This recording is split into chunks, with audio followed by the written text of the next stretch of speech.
Shalom. First and foremost, I want to give all honor, praise, and glory to Yahweh, Bahashem, Yahweh Shai, Bahashem, Rakakadash. Double honor to our apostles, our elder bishops, a great millstone and root wealth. Peace and salutations to the hopeful elect, pushing the true doctrine across the four winds of the earth and all truth and necessary. Lamar Ariyah from the Mississippi Count, Lord willing to be edifying lesson, quick lesson through the spirit. Ain't gonna try to make it quick, gotta get back to work. And just basically, man, just gonna show some videos after I get a few scriptures, just a couple of clips, man, just further exposing the wicked, bloodthirsty mannerisms of Esau, Edom, man, how completely wicked, vile, and deranged they are. The things they have been doing, things that are being exposed, and that's just a short journey down the rabbit hole, man. These devils had done so much that we would know of never until we receive those spiritual powers, in the kingdom of heaven, knowing all things, But this devil has done so much wickedness, man, so many abominable, vile acts that, it's just completely immoral, disgusting. They the scum of the earth, and they have to be put down like the mangy, wicked dogs they are, man, because if not, they'll continually go into no flesh is going to be saved. Everyone will be destroyed under this wicked rulership, man. No one is rejoicing. Everyone is mourning, as the scripture goes into when the righteous bear rule, the people rejoice. There's no rejoicing. Okay, there's no mirth in the earth. The people are mourning because wickedness is flourishing. Wickedness is oppressing, destroying, and just, pretty much eradicating anything that's, sensible in this earth, man. Food, water, animals, just people, plants, trees. They're destroying everything, man, because they have no spirit of righteousness. Scripture goes into how they was estranged from the womb. They just can't get right. They are the counsel of the earth, man. They're going to have to be, destroyed from the root. Okay? So it's the book of Job, chapter 30, verse 1. But now they, Esau, Edom, they are younger than I have me in derision, whose fathers I would have disdained to have set with the dogs of my flock. Because, you don't even want Esau around your animals, man, because they vile, man. They filthy. They believe in bestiality, doing abominable acts with animals, man. These people are the wicked, man. They have no level or no cutoff in their wickedness, man. They go above and beyond to be wicked as they possibly can. That's why they're going to have to be destroyed, man. All right, this is the book of Jeremiah, chapter 49, verse 10. But I have made Esau bare. And that's why all these videos are coming out, the two witnesses, the third witness, the northern and southern kingdom, these whistleblowers, these people of other nations who are exposing this devil, these insiders, these people who have been rubbing elbows and have, Lord put the spirit on them to start exposing these devils and their wicked acts, the things they do behind doors, closed doors behind the curtains. The doors are being opened, the curtains are being drawn back, and they're being exposed, man, just like in the Wizard of Oz. We're seeing this devil for who he really is, a little wild child with no manners, man. He's just an untamed beast, man. I have uncovered his secret places, and that's being done by way of the prophets starting out, our apostles, our elder bishops, brothers on down, and, the northern and southern kingdom, the third witness, these particular platforms by way of the unicorn, the internet. The Lord is using or utilizing people by way of the unicorn to uncover the devil's secret places, man. You can, use Chat GPT now. You could just Google stuff. You still can. But everything is being exposed when it comes to the devil, man. His secrecy was one of his biggest secretive ways of deceiving the earth, man. What they say, the devil's biggest secret was making people believe that he didn't exist. But we see and know now through the spirit of power, this devil is real, man. And Esau Edom is his tool, okay? And he shall not be able to hide himself. His seed is spoiled, and his brethren and his neighbors, and he is not.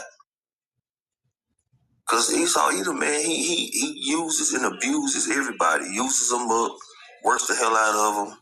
You don't get no account for their labor.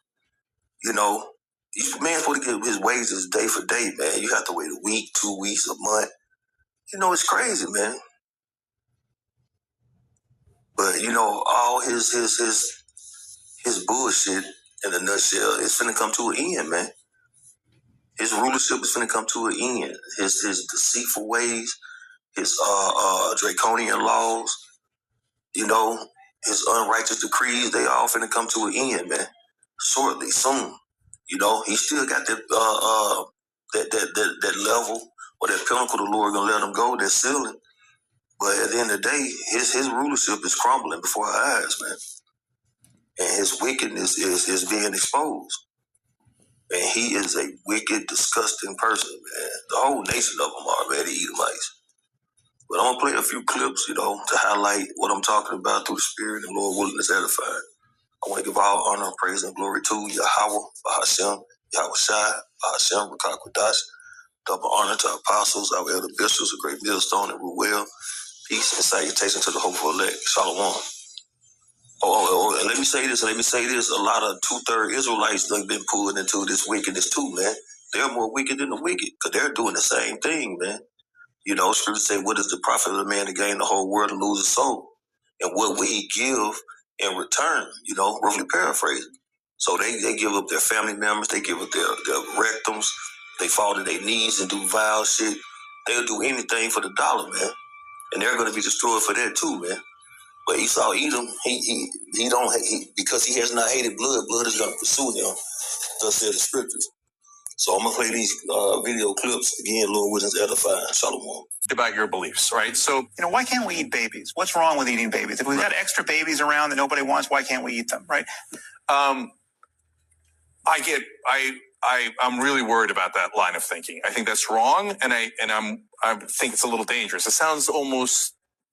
You're not imagining. You're just not imagining those circumstances. No. So let me clarify, because this is important, right? So it has such terrible consequences, both in terms of what we are doing to our captors and what we are doing to our own morality, and the message we're sending to the rest of the world about whether we're good guys or bad guys. That I wouldn't do it. I might not do it even if I thought that it was absolutely going to work. When I don't think it is, it's very unlikely. Right. It's that once you start, No, it's not. That's why you've got to avoid those beginnings to avoid those endings. They never started little and remained little. It always starts a little bit, and then you're drawing and quartering people. You are ignoring half of my argument, which is, I'm arguing in most cases, it's not psychopathology. Sam, that seems like an incredible excuse for it. No, Sam Harris can't figure out why we can't eat babies, right?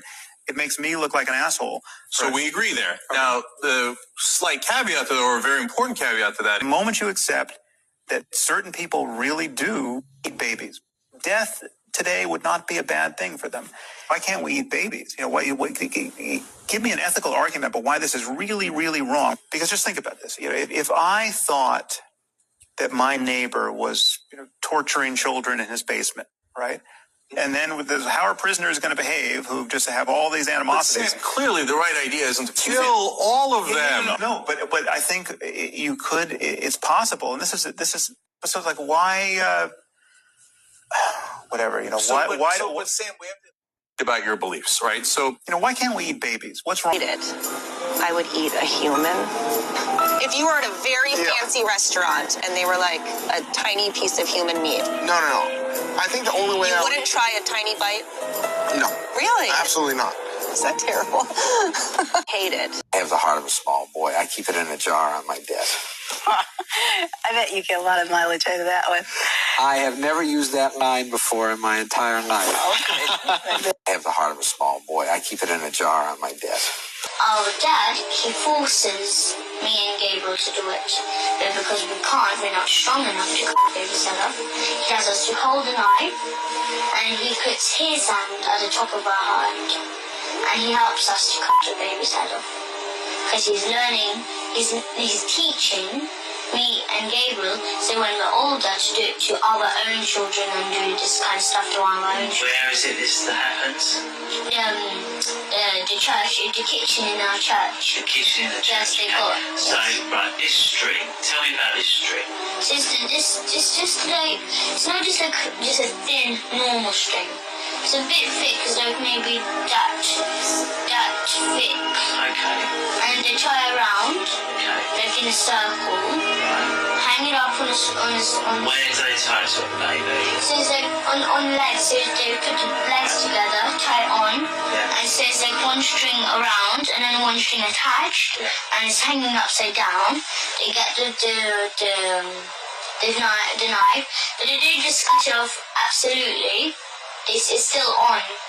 So it's like the head off, but it's still hanging on. So, okay. Yes, and then there's a big white bowl on the floor, and the blood drips in, and then we pour it in a big silver goblet.